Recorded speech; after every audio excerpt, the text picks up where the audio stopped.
Assalamualaikum warahmatullahi wabarakatuh. Alhamdulillah, salatu wassalamu ala Rasulillah wa ala alihi wa sahbihi wa man sara ala nahjihi wastanna bisunnatihi wa ihtada bihadihi ila yaumiddin, amma ba'du. Wa qala al-musannifu rahimahullahu ta'ala wa nafa'ana Allahu bihi wa bi ulumihi fid dharain amin. Telah berkata Imam al-Allamah Syekh Abdul Qasim Al-Qushayri, semoga Allah Ta'ala merahmatinya dan kita mendapat manfaat serta barakah ilmunya. Yahya bin Mu'az mengatakan, pakaian bulu domba ibarat kedai. Perbicaraan tentang zuhud ibarat perusahaan, pekerjaan. Kedatangan kafilah ibarat suatu yang nampak. Semua saling bergantungan. Dalam satu kisah, seorang laki-laki datang kepada Ash-Shibli, dia mengeluh kerana terlalu banyak keluarga. Shibli mengatakan, pulanglah ke rumahmu. Barang siapa yang rezekinya tidak diserahkan kepada Allah Ta'ala, maka singkirkan dia darimu. Sahab bin Abdullah mengatakan, barang siapa mencela gerakan ibadat, maka dia mencela sunnah. Barang siapa mencela tawakal, maka dia mencela iman. Ibrahim Al-Khawwas mengatakan, suatu hari saya berada di jalan ke Mekah. Saya melihat orang yang kasar. Apakah engkau jin atau manusia? Tanya saya. Saya adalah jin. Engkau hendak ke mana? Saya hendak ke Mekah. Apakah engkau tidak membawa bekal? Ya. Saya berpergian bersama orang yang tawakal. Apakah tawakal itu? Berpegang teguh kepada Allah. Ibrahim Al-Khawwas selalu mempertajamkan tawakalnya. Dia membawa jarum, benang, wadah air, ini bekas air, dan juga gunting. Ini terjemah potongan kain. Dia ditanya, wahai Abu Ishaq, salah satu nama panggilannya, kenapa engkau membawa ini sedangkan engkau tidak membawa apa-apa? Ini merupakan perumpamaan tawakal yang tidak akan rosak, kerana Allah Ta'ala memberikan bahagian kepada kita. Katanya lagi, orang fakir hanya membawa satu pakaian. Terkadang pakaian itu robek. Bila dia tidak membawa jarum dan benang, maka auratnya akan kelihatan. Solatnya akan batal. Bila dia tidak membawa wadah air, yang bekas air, maka dia tidak boleh bersuci. Dia tidak mampu bersuci. Bila engkau melihat orang fakir tanpa membawa bekas air, jarum dan benang, maka perhatikan ketika bila engkau melihat orang fakir tanpa membawa bekas air kecil, jarum dan benang, maka dia seperti tidak melakukan solat. Terjemahannya, dia tidak ditohmahkan tidak melakukan solat. Saya mendengar Ustaz Abu Ali Daqqaq mengatakan, tawakal sifat orang mukmin, taslim sifat para wali, dan tafwid sifat orang yang muwahhidin, yang bersatu dengan Allah. Demikian juga tawakal sifat orang awam, taslim sifat orang khawas, dan tafwid sifat orang khawasul khawas. Oleh kerana itu dia mengatakan tawakal sifat para nabi, taslim sifat Nabi Ibrahim AS, dan tafwid sifat Nabi Muhammad SAW. Abu Ja'far Al-Haddad mengatakan, saya pernah tinggal kurang lebih 10 tahun. Saya selalu bertawakal, bekerja di pasar setiap hari, mengambil upah dan tidak pernah masuk bilik air, tandas. Selain itu, saya selalu berkumpul dengan orang fakir di daerah Shunuziyah dan selalu memerhatikan keadaanku dan selalu membantu mereka. Hasan bin Abu Sinan mengatakan, saya telah melaksanakan 14 kali haji dengan jalan kaki. Bukan 4 kali, 14 kali dengan jalan kaki dan selalu bertawakal. Suatu saat kakiku tertusuk duri. Saya ingat bahawa diriku dimaksudkan untuk bertawakal. Duri itu lantas saya cabut dan saya masukkan dalam tanah, kemudian saya berjalan seperti semula. Abu Hamzah juga mengatakan, saya merasa malu pada Allah Ta'ala memasuki daerah padang pasir kerana saya dalam keadaan kenyang. Saya mempercayakan diri bertawakal agar perjalananku tidak membawa bekal kenyang yang sedang saya persiapkan. Hamadun Al-Qassar pernah ditanya tentang tawakal, dia menjawab, tawakal mempunyai kedudukan darjat tinggi yang belum pernah saya capai. Bagaimanapun mungkin tawakal akan dibicarakan oleh orang yang keadaan imannya belum sempurna. Menurut sebahagian ulama, orang yang bertawakal ibarat anak kecil yang tidak mengerti apa-apa. Dia tinggal hanya berada di tetek susu ibunya. Demikian juga orang yang bertawakal, dia tidak akan mendapat petunjuk kecuali hanya kembali kepada Allah SWT. Muslimin dan muslimat sedang penonton dirahmati Allah sekalian. Masih lagi penjelasan kita terhadap kepada ibarat-ibarat yang disebut oleh Syekh Abdul Qasim Al-Qushairi dan juga syarahnya tentang maksud tawakal. Kata Yahya bin Mu'az, sebagaimana kita sebut semalam, sebahagian syarahnya, katanya pakaian bulu domba yang dipakai yang sufi, ibarat kedai. Itu pakaian yang menarik manusia mengenali kita. Pakaian sufi ibarat kedai yang menarik manusia kepada kita. Perbicaraan tentang zuhud, itu bercakap tentang zuhud seperti jadi pekerjaan. Kedatangan kafilah, yakni kedatangan rombongan-rombongan perniagaan atau kedatangan orang ramai, ibarat suatu yang nampak. Ini ibarat suatu perniagaan. Semuanya saling bergantungan. Dalam ibarat ini, Yahya bin Mu'az menekankan tentang ketulusan dalam makna tawakal. Ketulusan dalam tawakal itu bukan diletakkan pada pakaian. Tidak juga diletakkan pada perbicaraan. Tidak juga diletakkan pada hubungan orang ramai. Tetapi ia adalah suatu hubungan yang telus antara hati seorang hamba dengan Allah SWT. Ya, kadang-kadang kita meletakkan nilai kita pada pakaian kita. Mungkin dengan pakaian ini orang akan nilai kita alim, orang akan nilai kita orang berjawatan, orang bernilai kita orang tertentu. Dan kadang-kadang kita minta manusia menilai kita dengan perkataan. Perkataan ini mungkin menggambarkan kita genius, cerdik, orang yang muthaqaf, berpengetahuan, educated, orang yang sufi, orang yang alim dan lain-lain. Maka ramai manusia cuba memperindahkan perkataan supaya dinilai dia siapa.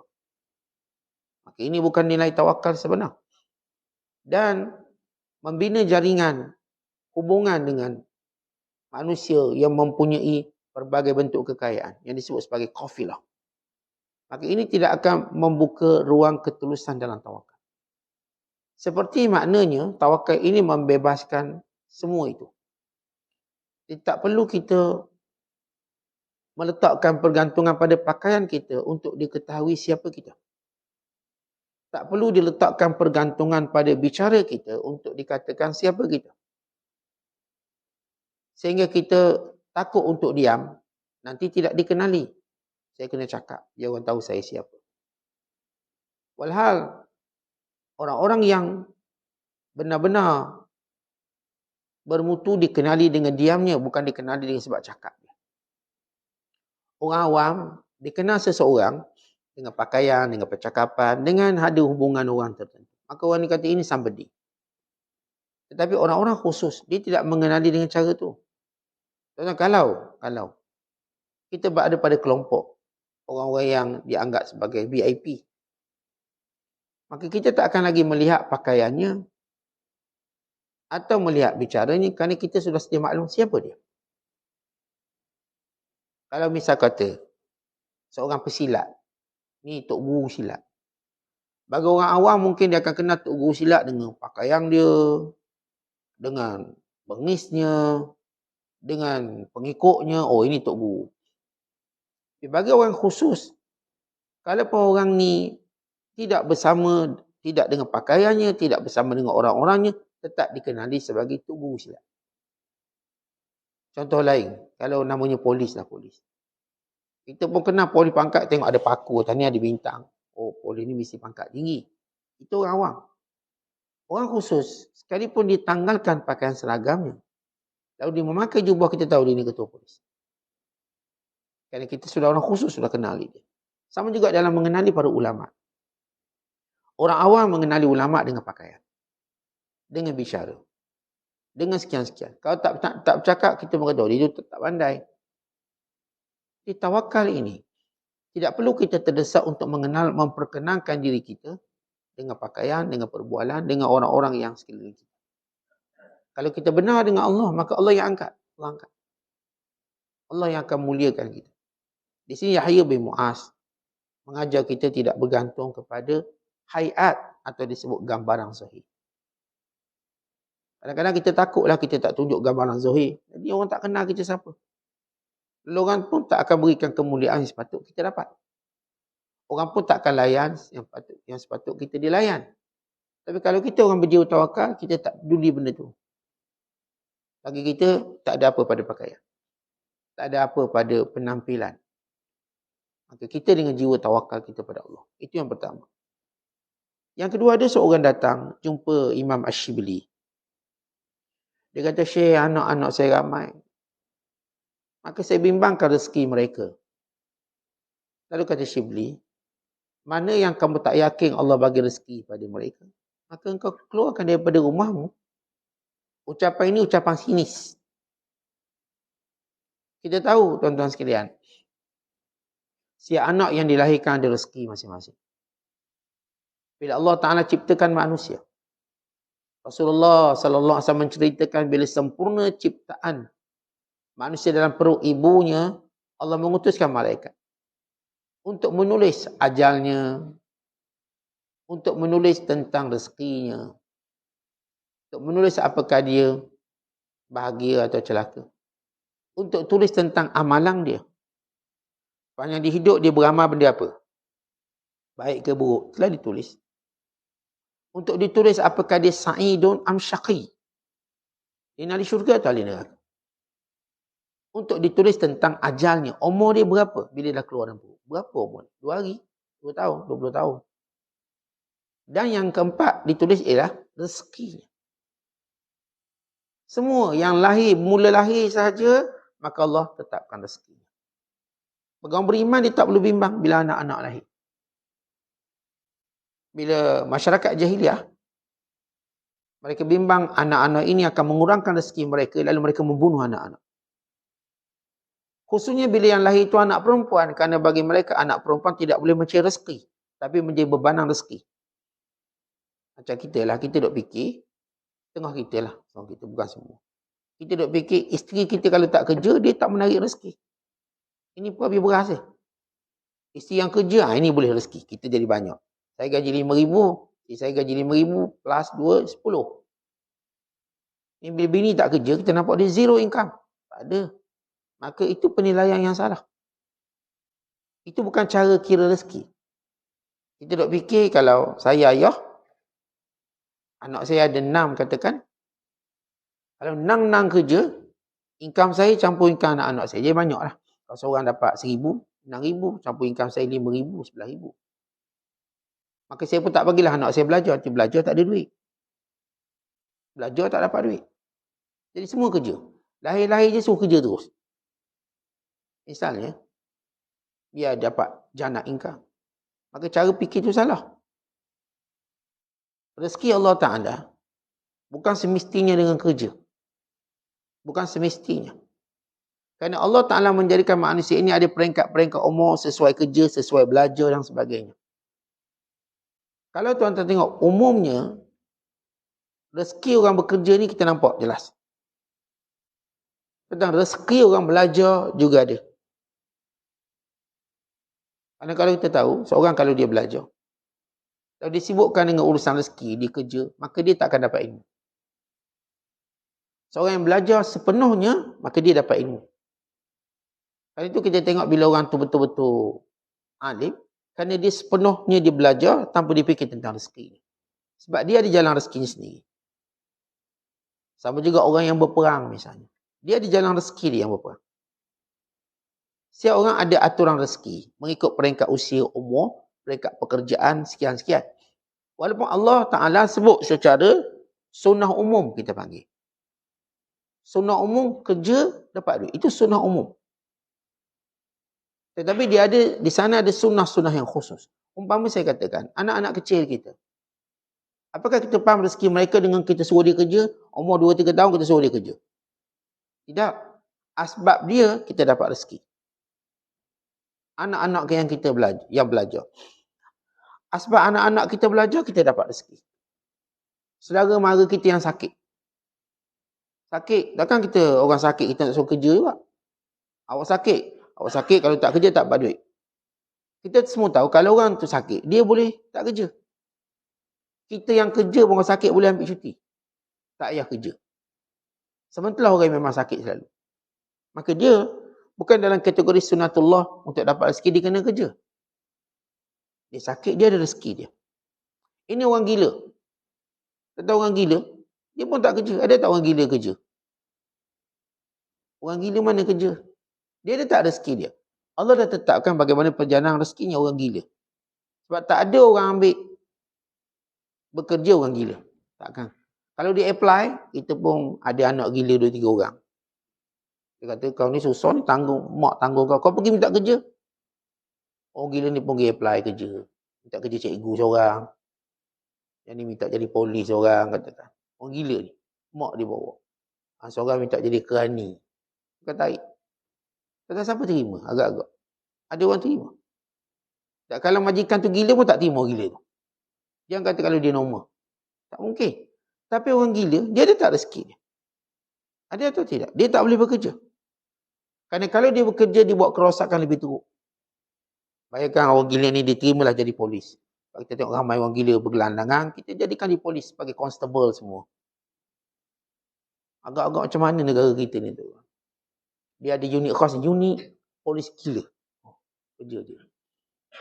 Habis kena tembak belakang dengan bom-bom yang tembak. Dia tak boleh kerja. Kita ada kategori kanak-kanak tak boleh kerja.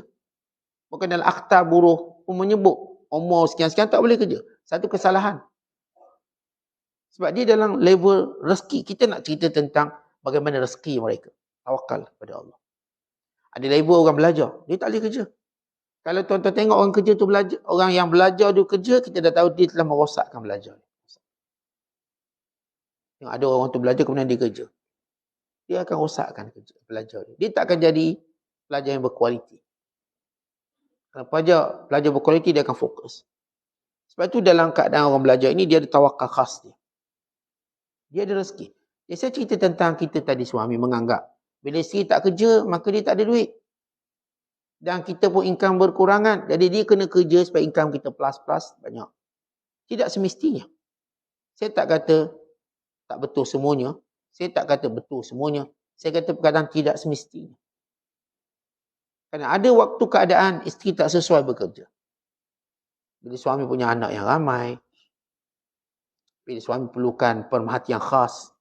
Maka isteri telah melakukan kerja yang khas untuk dia. Itu jaga anak dan perhatikan suami. Kalau ada jenis suami tak kisah, isteri masak tak masak. Dia pun tak kisah siapa jaga anak dia. Maka ini mungkin bagus untuk isteri bekerja. Tapi kalau jenis nak makan mesti masakan isteri. Ini masakan boleh isteri bekerja. Sebab dia kena fokus pada suami. Ini kalau balik rumah bini tak ada mengamuk. Ini tak mungkin boleh bini dia bekerja. Bini memang kena duduk rumah untuk sambut dia. Kalau tidur bini tak ada sebelah. Boleh mengigau. Boleh mengoyan. Maka isteri macam ni tak boleh kerja. Dia kena duduk. Tidur temang suami dia. Kalau jenis suami saya tak kisah, makan kat mana tak kisah, tidur kat mana tak kisah. Yang ni bagus, dia dapat isteri yang bekerja. Sebab dia tak kisah. Dia balik rumah bini ada ke tak ada, dia pun tak kisah. Dan dia cuma tahu dia ada bini je, itu je. Dia balik, bini kerja. Bini balik, dia pergi kerja. Dia jumpa saya tengah jalan hong je, ping. Dan dia boleh terima benda tu, okey. Maka sesuai isi dia kerja. Tapi saya katakan kalau dia nak perhatian khusus, maka isterinya sudah pun bekerja sebenarnya dalam menjaga dia. Dan dia ada rezeki dia. Setiap orang ada rezeki dengan cara yang Allah tetapkan. Rezeki bukan semestinya kerja. Saya katakan ada kelompok-kelompok yang dilarang bekerja, tidak begitu baik untuk bekerja. Atau mungkin buat kerosakan bila bekerja. Anak-anak yang kecil kalau kerja rosak budak ni. Angkat barang berat sekian-sekian. Kecil-kecil otak dah fikir masalah. Sedangkan otak tadi, otak budak ialah otak yang menghiburkan kita. Bila otak budak ni dia menghiburkan kita, dia sendiri tidak boleh ada bebanan dan tekanan. Sebab itu kita terhibur kanak-kanak. Kenapa? Sebab kanak-kanak tak ada masalah. Tak ada. Maka kita terhibur. Cuba kanak-kanak kita bagi dia bebanan kerja. Pagi kena kerja sini. Kita sendiri hidup tak akan bahagia kerana tak ada orang boleh menghiburkan kita. Tak ada orang boleh hiburkan kita. Dan kita terhibur dengan kerana anak-anak kecil. Kita terhibur dengan cara dia berjalan, cakap. Kita terhibur. Kerana kita bebaskan dia daripada semua kerja. Ni kalau dia angkat sikit barang, mesti atuk bawa. Kalau jenis atuk lah. Sini abah bawa. Budak ni lenggang je. Tak ada orang mencela. Sebab dia sudah membawa watak membahagiakan keluarga. Tapi bila besar, dia mula banyak kerja, dia tak akan lagi membahagiakan kita dengan gambaran dia tadi. Bukan begitu lagi cara dia bahagiakan kita. Ini manusia. Jadi kadang-kadang kita bimbang rezeki anak-anak. Tentang rezeki anak-anak kita sebuah hadis tentang bila sempurna janin dalam perut, maka Allah perintahkan malaikat tulis 4 perkara. Tulis ajalnya, tulis pekerjaannya, amalannya, perbuatannya apa. Tulis apakah dia celaka atau bahagia, dan tulis tentang rezeki ni banyak mana. Ditulis. Dan kita baca hadis, tidak akan mati seorang anak Adam melainkan disempurnakan rezeki. Seorang tak akan mati melainkan rezeki yang Allah Ta'ala tetapkan akan disempurnakan. Sebab tu ada orang kita tengok dia kaya dulu, kemudian miskin kemudian. Ada orang yang miskin dulu, kaya kemudian. Itu semua proses menyempurnakan rezeki. Kalau Allah Ta'ala takdirkan fulan bin fulan rezekinya misal katanya ada 2 juta dapat rezeki. Dia peringkat awal tu dapat ada 1,5 juta. Lagi 500,000. Mencukupkan rezekinya sebelum dia mati. Maka dalam tempoh berikutnya, dia mula ada masalah rezeki. Sehingga dicukupkan yang sedikit lagi yang masih ada. Kemudian dia mati. Sebab tu saya katakan kalau tuan-tuan tengok pergerakan manusia. Ada orang dia kaya dulu. Akhir hidupnya, dia tak kaya.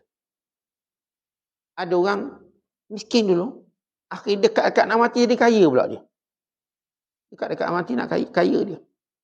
Dan kadang-kadang dekat nak mati, ada orang tuan-tuan lepas mati, barulah ditinggalkan rezeki kepada anak bini dia. Masih hidup, tak ada dia beri banyak pada anak bini. Tapi bila dia mati, maka dapat insurans. Itu semua rezeki dia. Maka dicukupkan keperluan anak isterinya melalui duit insurans tadi. Takaful tadi. Itu rezeki dia. Yang Allah cukupkan. Jadi bila ada seorang lelaki mengadu pada Imam Abu Bakar Ash-Shibli, guru saya ni anak ramai. So hati ni rezeki macam mana? Kata Shibli, siapa yang kamu tak yakin rezeki anak kamu ni pada Allah, kamu halau dia keluar. Tak mungkin ayah akan halau anak. Tak mungkin. Hanya kerana bimbangkan rezeki. Maknanya, si anak-anak ni ada rezekinya. Ibrahim bin Adham satu hari. Orang datang jumpa dia, kata Syekh, saya ni anak ramai. Berbanang kewangan tinggi. Yang ni.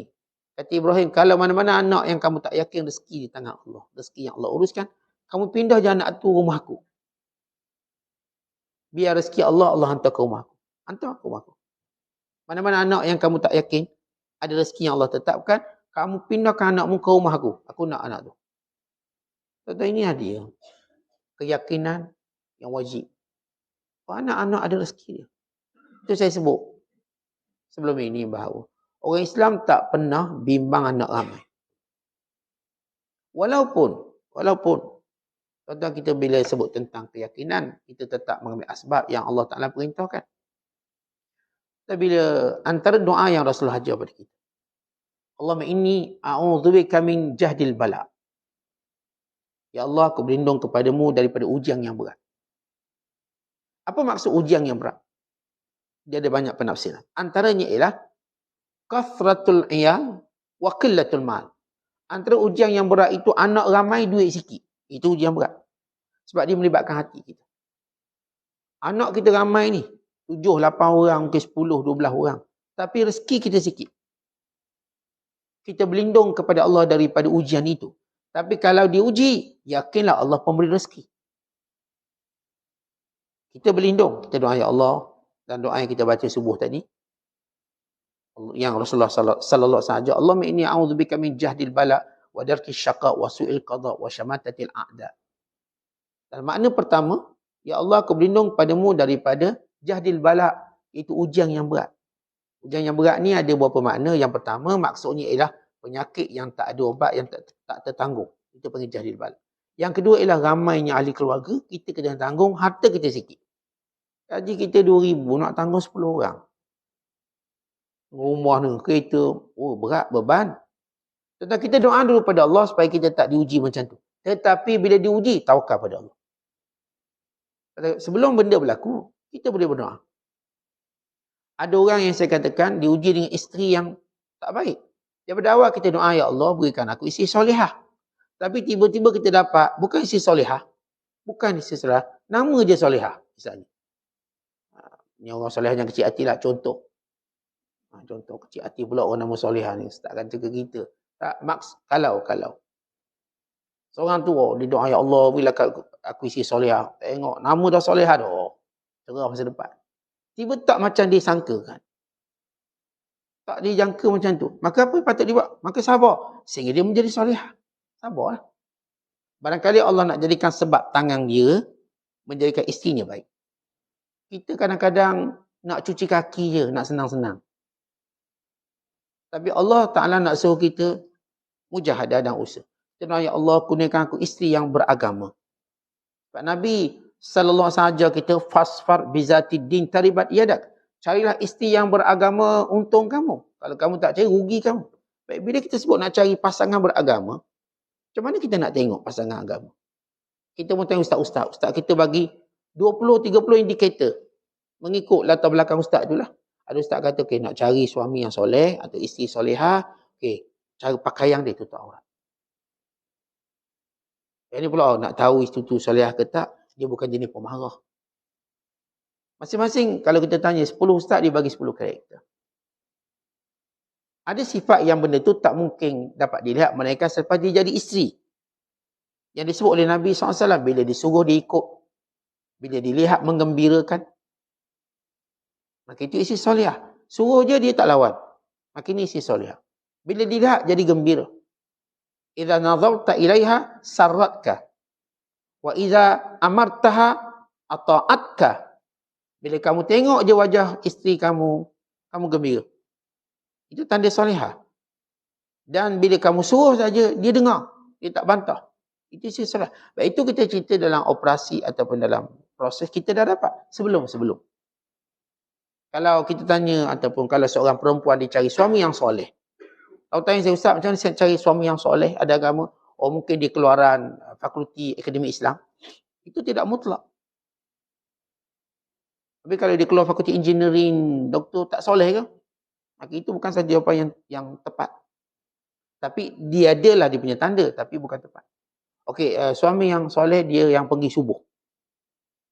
Itu satu indikator yang baik, tapi dia juga tak menjadi mutlak. Yang pergi solat subuh. Mungkin barangkali hari tu dia nak nilai suami soleh, hari tu pergi subuh. Sebab tadi tidur semalam, pergi subuh. Oh, ni lelaki soleh kahwin. Rupanya sekali tu je pergi, tak sengaja. Okey, yang pergi setiap hari subuh pun tidak menjadi indikator yang mutlak. Sebab dia belum mengharungi fasa-fasa rumah tangga. Mungkin lepas dia kahwin tu tak datang subuh. Tak ada orang masa bujang datang subuh, lepas kahwin tak datang subuh. Terus subuh kat rumah. Misalnya. Oh, ciri-cirinya dia mesti rajin ke kuliah. Kata, ini ciri. Kita tak dapat kepastian. Ciri. Tiba-tiba bila kita kahwin dengan segala ciri yang kita usaha dengan bersungguh-sungguh menekuni ciri-ciri tadi. Ada pada pasangan yang kita nak cari baik, lelaki atau perempuan. Bila kita kahwin, tiba-tiba jadi sebaliknya. Lalu kita menghadapi keadaan rumah tangga yang goyang. Macam saya sebut, kadang-kadang Allah tak bagi kita untuk kita basuh kaki je. Dapat siap-siap isteri solehah, siap-siap suami soleh. Allah datangkan ujian. Mungkin daripada asbab tangan kita yang jadikan pasangan kita soleh dan solehah. Akhirnya kita dapat isteri tak macam kita nak. Tapi kita tu didik dia sampai dia jadi solehah. Akhirnya kita dapati suami tu bukan macam kita nak. Rupanya suami kita kuat berlakon. Masa dia nak ke kita, dia pun berlakon. Pakai jubah, pakai serban. Berlakon. Dia surau, sekian-sekian. Azan. Dia punya berlakon, dia punya warak. Dia azan subuh 2 kali, dia punya warak. Guru PSC kampung kita azan subuh sekali. Dia yang pioneer 2 kali azan subuh. Okeylah dia azan subuh 2 kali, bagus. Ini peringkat label malaikat ni, kita kata. Bila kahwin tangga semua benda tu tak ada. Maka Allah nak ikan sebab untuk perempuan ini didik suami dia sampai jadi soleh. So Allah sebut macam ni kenyataan dalam Quran. Allah kata, kalau lelaki yang baik, dia tetap akan dapat perempuan yang baik. Tetap. Kalau perempuan yang baik, dia tetap dapat lelaki baik. Sama ada baiknya memang daripada kecenderungan. Kecenderungan kita waktu kita memandang. Pandang, oh, kita kenal. Baik, dia akan tengok. Atau, baik itu berlaku dengan hasil tarbiyah. Betul dia dapat asal isi tak elok. Tapi dengan kesungguhan tarbiyah isi jadi baik. Betul dia dapat suami tak baik. Tapi dengan tarbiyah dia, dengan nasihatnya, suami menjadi suami yang baik. Berubah. 360 darjah. Dan ini, saya katakan tentang keyakinan. Jadi, saya sebut tadi, ya kita boleh doa, ya Allah, janganlah diberikan pada keluarga yang ramai dan duit yang sedikit. Tapi bila kita dapat, yakinlah Allah dah tentukan rezeki. Kita doa pada Allah, janganlah dapat keluarga ramai, rezeki sikit. Kalau boleh, biarlah keluarga ramai, rezeki banyak. Tiba-tiba Allah uji kita. Kadang-kadang kita kerja cuma gaji cipuk, tiba-tiba isteri kita beranak, beranak. Itu tali sekat tu. Sampai dapat 10 orang anak. Gaji kita tak naik-naik. Yang naik, harga barang naik. Oh, kita lagi goyang ni. Gaji tak naik, harga barang naik. Bini asyik beranak. Kalau Allah uji kita begitu, maka sabar. Dan tawakal dengan sebenar. Kerana setiap kelahiran itu ada rezeki. Jangan bimbang, setiap benda ada rezeki. Tetapi kita tak nak perang. Kita tak nak terlibat dengan keadaan kemarau dan sebagainya, banjir. Tapi bila Allah uji, Allah akan jamin rezeki. Sebagai kita sebut sahabat kita di Palestin, saudara kita di Palestin. Bukan mereka nak benda tu. Tapi mereka bila diuji begitu, maka pasti Allah akan datangkan rezeki. Ikut mana pun rezeki mereka akan datang. Akan datang. Kita pun sama. Kita tak nak berlaku macam ni, macam tu. Kita tak nak berlaku banjir ke, kebakaran ke, atau sebagainya. Kalau berlaku, maka tawakal pada Allah. Pasti ada rezeki kita. Pada Hatim Al-Asam, ya Allah Ta'ala. Dia ada isteri 4, anak dia 9 orang. 4. Dia kata apa? Kadang-kadang Hatim Al-Asam bukanlah orang kaya. Dia kata, isteri dan anak-anakku tidak pernah diganggu oleh syaitan tentang rezekinya. Semua mereka yakin. Inilah rezeki kita tu. Semua yakin. Maksudnya dia tak sampai ke peringkat mengeluh, sakang atau sebagainya. Tetap, walaupun pernah berlaku seketika. Ada satu kisah. Di Hatim Al-Asam dia nak pergi Mekah, naik haji. Dia duduk dengan kawan-kawan dia. Hatim Al-Asam ni seorang ulama tabi'in terkenal. Tabi'in terkenal. Itu ulama sekitar 200 Hijriah. Dia tengah sembang kawan-kawan dia, akhirnya cakap bab haji. Terus datang kerinduan nak pergi haji. Fadakhala syauqu ilal haji fi qalbihi. Asal nak pergi haji, tak lawan, tak boleh sekat ni. Dia pun kumpul isteri dia, anak-anak ni. Ayah nak pergi haji.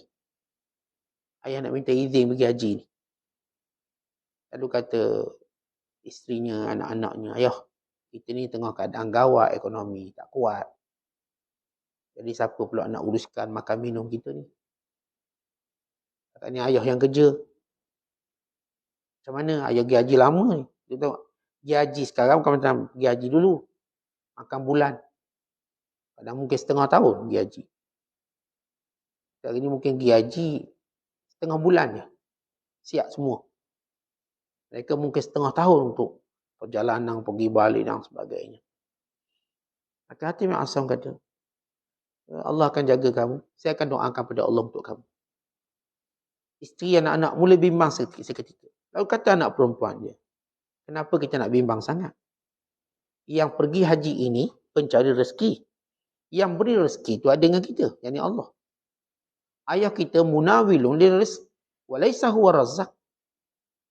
Ayah kita ni cuma cari rezeki, bukan pemberi rezeki. Yang pemberi rezeki itu Allah. Ni anak perempuan kecil cakap.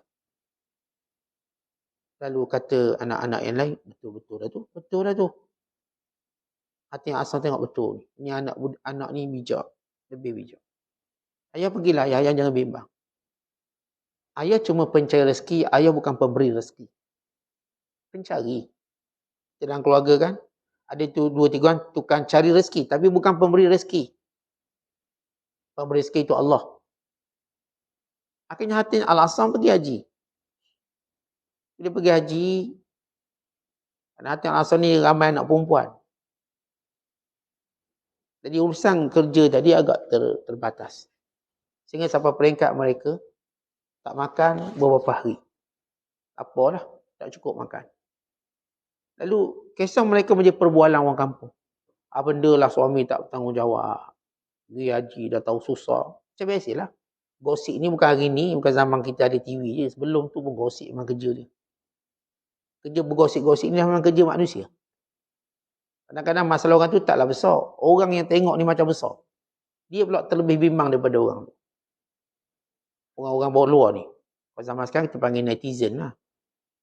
Zaman dulu kita panggil ni jiran-jiran ni. Akhir satu hari, ada seorang amir pemerintah negeri tu. Kerjanya pergi memburu. Ini sukan orang kaya-kaya. Pergi buru.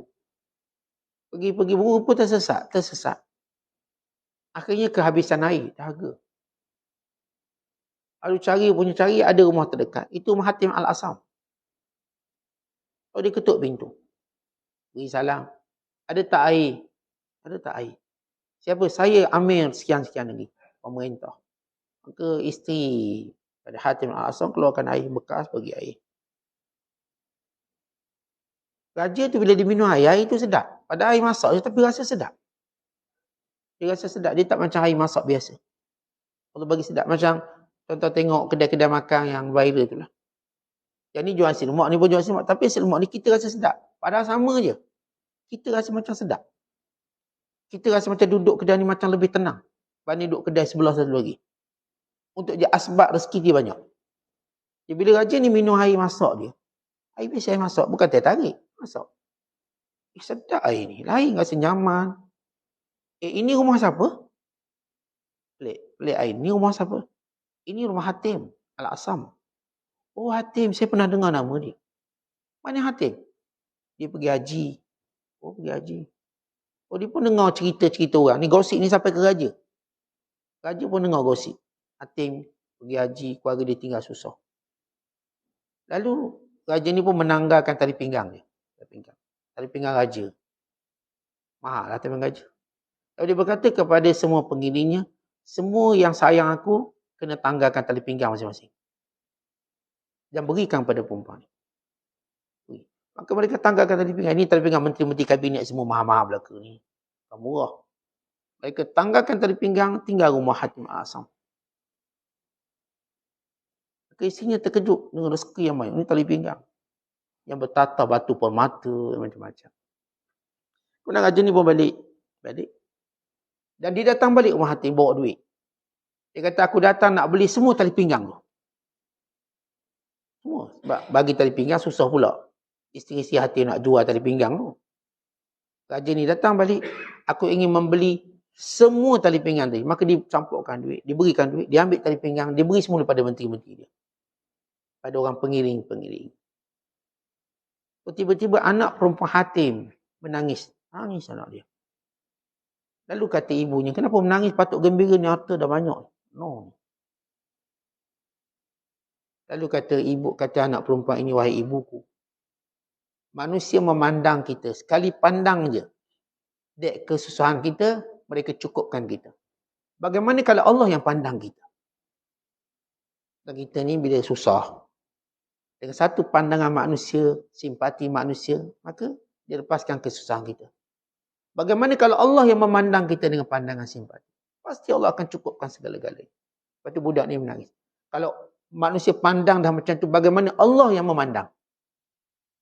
Sebab tu kita, bila kita tengok, kita macam selalu mengharapkan pandangan manusia. Pandangan manusia cuma boleh beri sikit. Tapi bagaimana kalau pandangan Allah yang melihat kita? Ya memanglah Allah sentiasa pandang kita. Maksudnya pandangan khusus. Dek kita sabar dengan ujian. Dek kita tawakal pada Allah. Bagaimana Allah memandangi? Kita ni kalau sabar dengan ujian, orang pun tengok kita, orang dah kesian. Lalu orang pun tolong kita. Susah awak kesian awak. Tak apa, kita orang tolong semua. Itu baru pandangan manusia. Bagaimana pandangan Allah, kata anak perempuan ini, dia pun menangis. Jauh lebih hebat. Tapi kita banyak melihat pandangan manusia. Dan ini cerita bagaimana setiap anak-anak kita ada rezeki. Setiap yang berada di bawah tanggungan kita ada rezeki. Maka ini penting tawakal kita pada Allah. Kemudian satu kisah yang lain, ataupun satu statement lain. Sahabat Abdullah berkata, siapa yang mencela gerakan ibadat, maka dia mencela sunnah. Ada setengah orang berkata, dengan bertawakal tak perlu kerja. Tapi tak perlu ada gerakan apa-apa untuk cari rezeki. Maka siapa yang menafikan perlunya ada gerakan itu, pekerjaan itu, dia telah menolak sunnah Nabi. Dan siapa pula yang dia mencela tawakal, tak payah tawakal, kita kerja je apa tawakal, maka dia telah mencela imannya. Kita ada dua benda yang perlu sempurna dalam penyerahan kita pada Allah. Walaupun kita bercerita tentang tawakal, sebesar mana pun tawakal, maka Allah Ta'ala suruh kita berusaha. Kita berperang dengan musuh Allah. Yang confirm musuh Allah, jelas musuh Allah. Ya Allah menjanjikan kemenangan dengan turunnya malaikat, dengan pelbagai bentuk pertolongan-pertolongan. Tapi bukan maksudnya Allah suruh kita goyang kaki. Tidak. Allah suruh kita buat apa yang kita mampu. Wa'iddu mastata'tum min quwwah. Bersedia dengan segala kekuatan yang kita ada.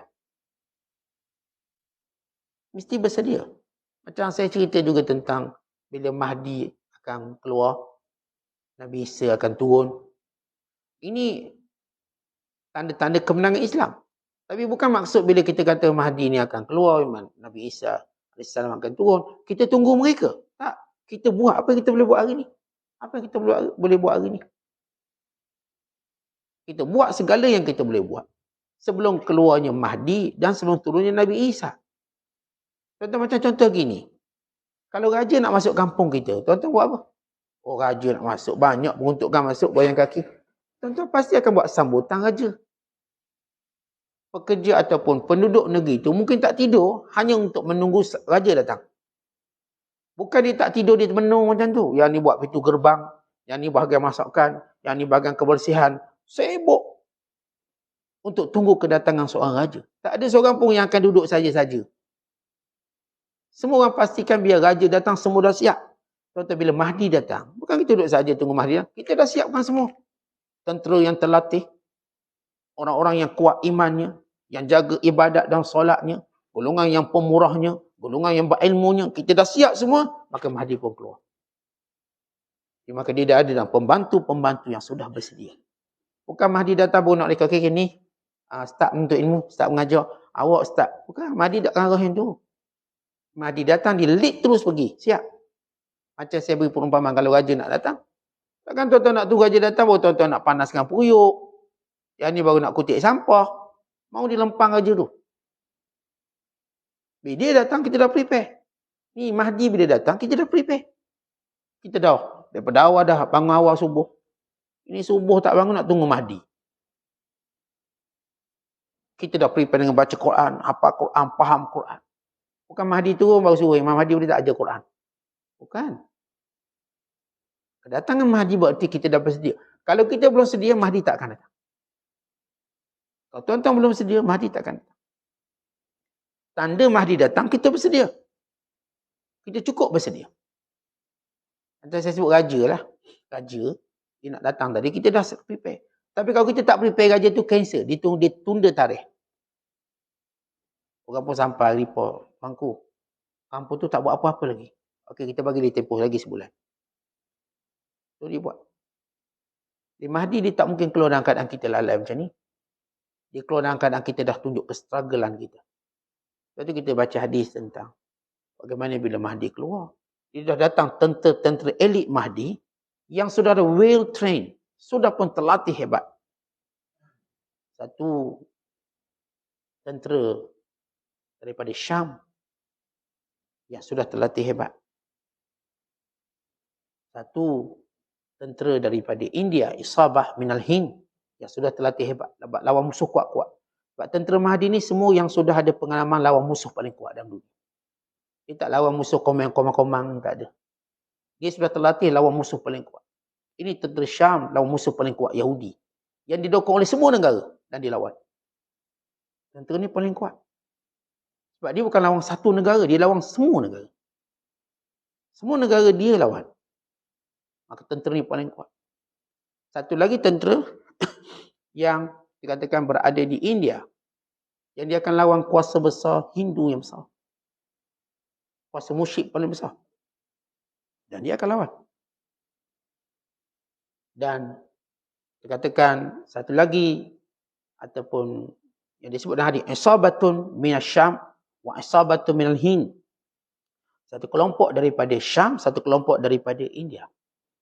Ini dua mujahidin, dua kelompok mujahidin yang hebat. Yang akan membawa bendera hitam bertemu Mahdi. Dia bawa rayatun su, bendera hitam bawa. Ini mereka dah well trained.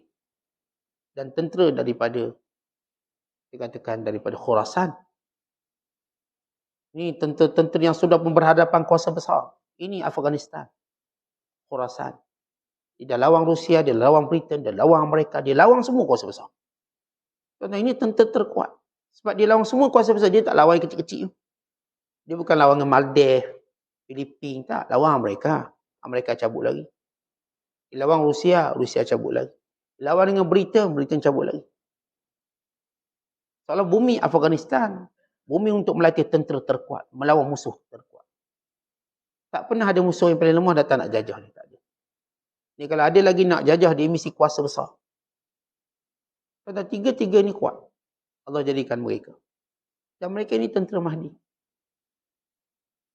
Kalau kita lawan dengan talipung tak menang lagi, payah. Lawan dengan selimut tak menang lagi.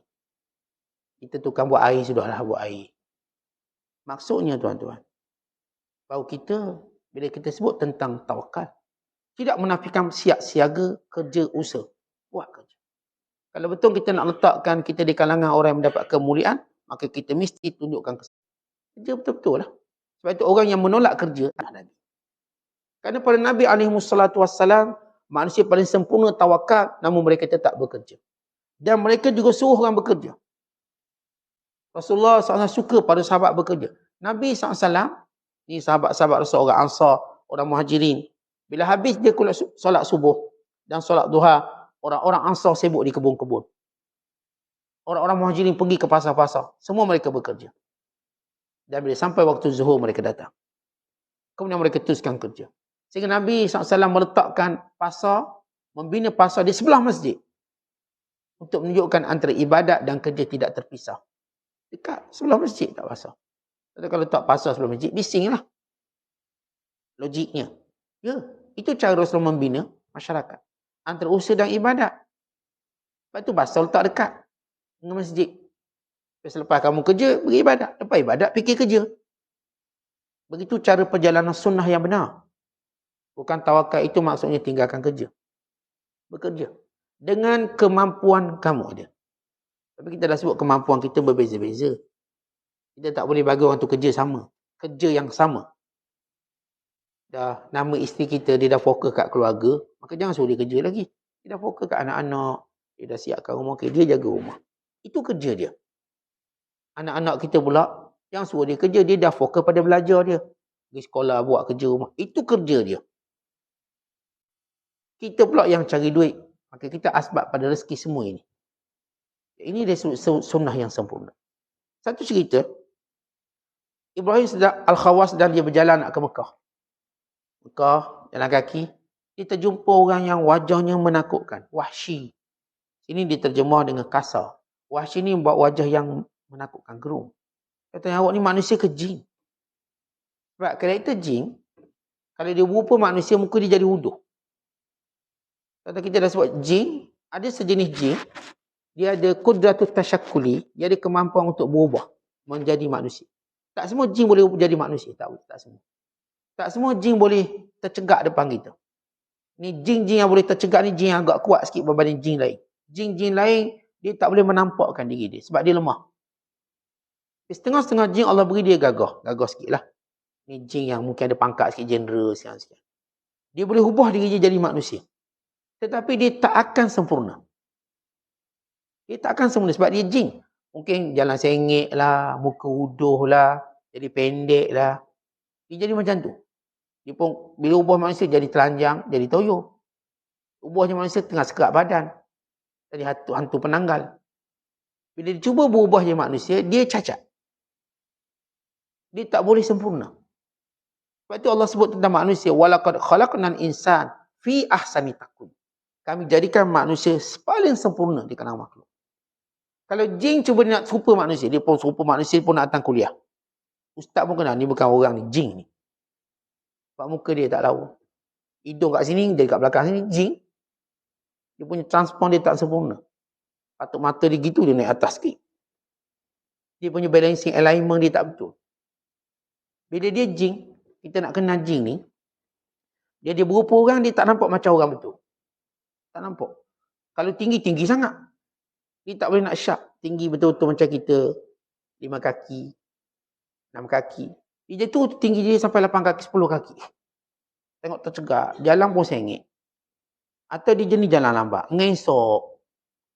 Jalan tangan. Dia jalan dengan tangan. Itu jenis jin lah tu. Kalau orang jalan kaki. Maka Ibrahim Khawas tengok muka dia ni bukan muka orang. Dia kata, kamu ni manusia ke jin? Maka jawab lelaki ni, jin. Aku jin. Kata bila kita pernah sebut dulu. Orang kalau dia takut jumpa jin, maka dia tak akan jumpa malaikat. Orang berani jumpa jin ni, tak takut. Orang ni ada karakter jumpa malaikat. Ni bunyi pintu je dah lari. Tak boleh, tak ada harapan. Ini kalau ada harapan jumpa malaikat maut. Maksudnya kalau seorang kita tahu dia, Allah nak beri dia kemuliaan, dia boleh jumpa malaikat. Tapi dia ada dulu kekuatan untuk jumpa jin. Dia kalau jumpa jin tak takut. Dia kalau jalan tengok jin lambai, saat ni awak lambai ni apa? Ada masalah apa? Dia boleh tanya. Kalau tuan-tuan tak tanya, lupakan niat nak jumpa malaikat. Dia boleh interaksi jin, dia tak takut. Dia boleh suruh jin keluar, awak ni sibuk-sibuk. Kenapa? Maka bila Ibrahim Khawas ni tengok lelaki pelik, dia kata, awak jin manusia. Saya jin. Habis nak pergi mana ni? Nak pergi Mekah juga. Jalan pergi Mekah. Tak ada bekal pun bawa. Saya bertawakal. Awak tawakal juga. Ya macam manusia bertawakal, kami juga bertawakal. Tawakal tu apa? Kata Ibrahim Khawas. Tawakal itu kata jin. Al-akhdhu minallah. Segalanya kita orang ambil dari Allah. Sini diterjemah berpegang teguh dengan Allah. Dalam bahasa Arab sebut. Al-akhdhu minallah. Semua benda kita ambil dari Allah. Tak ada kita fikir makhluk. Maknanya, jin juga faham makna tawakal bergantung pada Allah. Ambil semua dari Allah. Tetapi bagaimana kita nak faham sesuatu ambil dari Allah? Maksudnya gini tuan-tuan sekalian. Kita dah sebut. Kerja ni Allah perintah. Nabi SAW suruh. Dan dalam kerja ni, Nabi SAW suruh kerja yang halal. Kerja yang tak ganggu ibadat. Kerja tak larakan kita. Maka kerja macam ni lah yang menghasilkan tawakal. Kita tengok orang yang kerja tipu dapat duit banyak. Saya nak tipu juga. Itu tanda kita tak tawakal. Kita tengok tuan-tuan orang ni kerja sampai langgar waktu maghrib, waktu isyak. Banyak dapat duit. Maghrib buka kedai banyak dapat duit.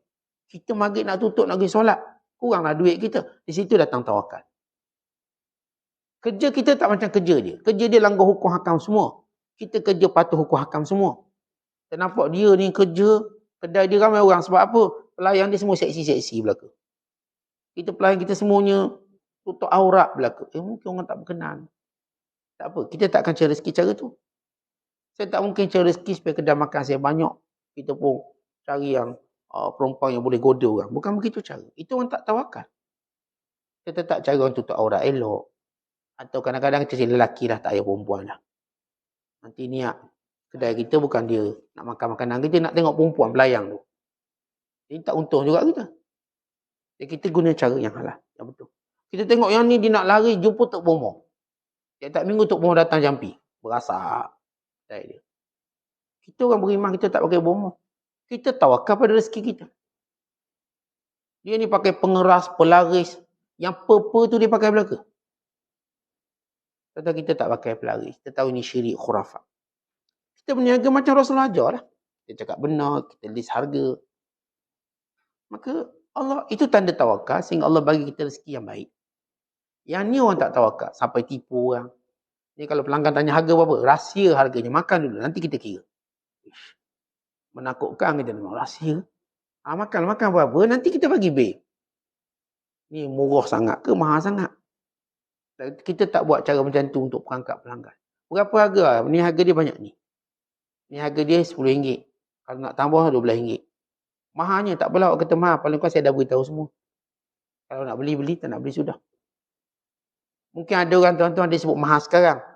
Di belakang kita dia kata, tak mahal lah, okey lah. Ada orang dia sebut murah depan kita, belakang dia duk maki, masuk Facebook. Mahal ke dah ni? Jadi kita terus. Ini yang kita sebut sebagai makna tawakal. Kita bekerja, tapi kita tak melanggar hukum. Tapi orang yang saya kata kerja dengan rasuah, dengan langgar perintah Allah, dengan buat khurafat, dengan pakai bomo, pakai jin, ini orang tidak tawakal. Dan kesudahannya wakhim. Iqabun wakhim. Kesudahan yang paling tak baik. Kerana Allah janji, siapa tawakal Allah cukupkan. Ada satu kisah Tok Guru saya cerita. Almarhum guru kami. Kisah seorang nelayan, hasilnya sentiasa banyak. Sebab dia pakai jin laut. Dia ni beramal pakai jin laut. Kerja jin laut, halau ikan. Masuk pukat. Yang setiap kali dia turun ke laut, dia dapat ikan yang banyak. Oh, jin halau ni. Tahu dia ada jin spesies duduk kat laut. Jin duduk kat laut. Maka dia pun halau ikan masuk. Lalu guru kami pergi rumah dia. Kaya. Jadi toke-toke besar funder dia. Fund kat dia, bagi kereta, bagi sekian. Duit banyak. Guru kami tanyalah berapa pendapatan sebulan. Dia pun ceritalah banyak ni. Tapi ustaz, masalah lah. Saya memang duit banyak, tapi masalah macam-macam. Anak sakit, bini lari rumah. Cerita macam masalah. Akhirnya duit tu macam tak ada juga. Maka guru kami bagi komen dan ta'liq. Itulah cerita bila hilang keberkatan rezeki. Memang dia dapat banyak zahirnya, tapi dia tak dapat kebahagiaan daripada tujuan dia nak dapat harta. Tentang tujuan kita dapat harta banyak kenapa? Nak bahagiakan orang kita sayang, isteri kita, anak-anak kita. Menjamin mereka. Kalau kita cari duit, dengan anak masalah, bini lari rumah, apa cari duit? Setiap kali dapat bini lari. Setiap kali dapat bini lari. Kerja bini lari dia. Dia tak tahu macam mana dia boleh dapat bini yang suka lari belakang. Ini kaki lari. Tapi bila kita dalam idealisme perkahwinan kita, dia sebut seorang bila dia bertunang, berarti dia ikat tangan tunang dia. Bila mana dia berkahwin, maka dia akan ikat kaki isterinya. Dan bila sudah lama berkahwin, dia akan ikat hati isterinya. Ini maksud dia. Jangan sampai ikat kaki pula. Maksudnya bila seorang tu dia bertunang, dia ikat tangannya daripada berhubung dengan lelaki lain. No, awak dengan tunang awak je. Tak ada orang lain lagi. Awak dah buang, delete semua. Dan bila dia kahwin, maka dia ikat kaki maksud keizinan untuk keluar masuk pada suami. Bila dia faham dia ni isteri, once jadi isteri berarti lelaki ini yang berkuasa ikat kaki dia, dengan maksud keluar masuk dia, izin. Izin. Dan lama barukan ikat hati dia, maka hatinya dah pada suaminya hati pada isteri. Itu dalam idealisme perkahwinan. Bila orang tu kahwin, isteri tu kena patuh keluar masuk rumah. Bukan bermaksud, tak ada lagi dalam Islam bila kita sebut kuasa keluar masuk pada suami, akhirnya suami tak bagi keluar-keluar. Keluar-keluar masa akan menjadi arwah. Tak ada. Ia memberi maksud menghormati institusi kepimpinan suami dalam rumah tangga. Kita maklum sebab kalau ada apa-apa suami tahu kat mana. Rosak kereta ke apa, dia tahu kita kat mana. Dan dia boleh selamatkan kita. Dia pakai keluar, tak beritahu. Kita tak tahu apa. Tak tahu dia hospital ICU. Suami tak ada maklumat. Biar ada maklumat. Bukan bermaksud, kalau saya katakan izin suami tadi, suami akan biarkan isteri terpenjara di rumah. Ini suatu benda yang kita kata ortodok. Tak, maksudnya menghormati. Kalau suami yang baik, tuan-tuan, tak mungkin dia akan larang isteri nak keluar mana-mana. Selama dia tahu tempat tu selamat. Tak mungkin. Kalau suami tu suami yang baik. Dia kata, bang nak pergi sini, pergilah. Kadang-kadang dia bagi keizinan umum. Awak nak pergi mana-mana tempat yang baik, tak ada masalah, pergi je. Tak payah minta izin saya. Namun tetap, suami tadi walaupun dia kata dia izin mutlak, dia masih boleh membatalkan. Dulu kan abang kata boleh nak gimana, sekarang tak boleh. Sebab suami yang dah beri izin keluar, dia boleh batalkan izin mutlak dia untuk beri izin khusus pula. Sebab semenjak ni saya tengok awak liar ke lain pula. Jadi nak gimana awak beritahu. Ini bagi menghormati institusi kekeluargaan. Bukan tujuan menyekat kebebasan. Dan saya sebut suami yang baik, tak ada seorang pun kita dengar menjadikan kuasa ini untuk menghalang suami dia, isterinya pergi mana-mana. Tak mungkin. Kalau suami yang baik, dia tahu tempat yang sesuai untuk isteri dia pergi, mana yang tak sesuai. Wallahu a'lam. Assalamualaikum.